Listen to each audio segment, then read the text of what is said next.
lan mooy bees ci assemblée bi pour yow. lépp. faram fàcce ko. lépp assemblée li ñu fiy def yëpp assemblée dafa bëri compétence mais je crois que ci lépp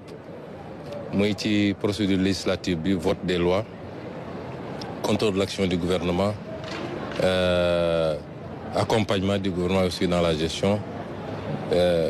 représentation rôle de représentation du peuple je crois que ci fànn yëpp daal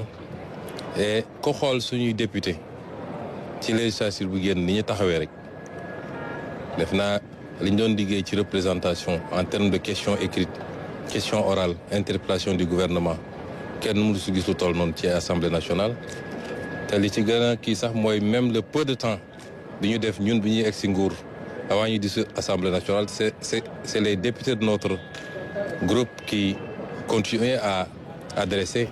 des interpellations aux ministres donc loolu déjà c'était un signal fort et ko xool aussi suñuy député ñu taxee woon ci nombre de initiative de la loi même si c'était bloqué systématiquement di nga xam ni kon qui peut le plus peut le moins su doon ñu ngi doon def loolu bi ñuy nekk une minorité à l'Assemblée nationale tey bi ñu yàlla dénkee majorité je crois que li ñu bëggoon def te mu jafe parce que yoruñu lenge yi dañu woon Sénégalais yi nii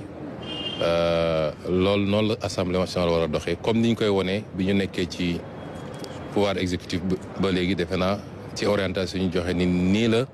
nguur wala doxee. premier suñu la tee lu yàgg waaye si olof rek ñu bëggoon xam ndax da ngay démissionner assemblée wala da ngay toog assemblée wala da ngay des primature. non man ñaara ma fi andi woon benn bi mooy déposer sama lettre de démission en tant que député am na liggéey bu ñu sumb à la primature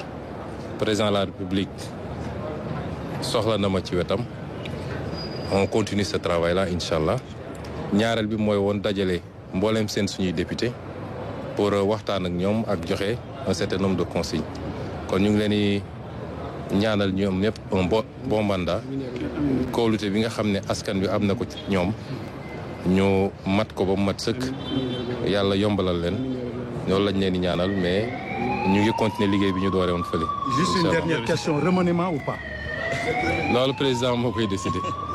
merci kon premier ministre day des ca primature ñoo ko déggandoo.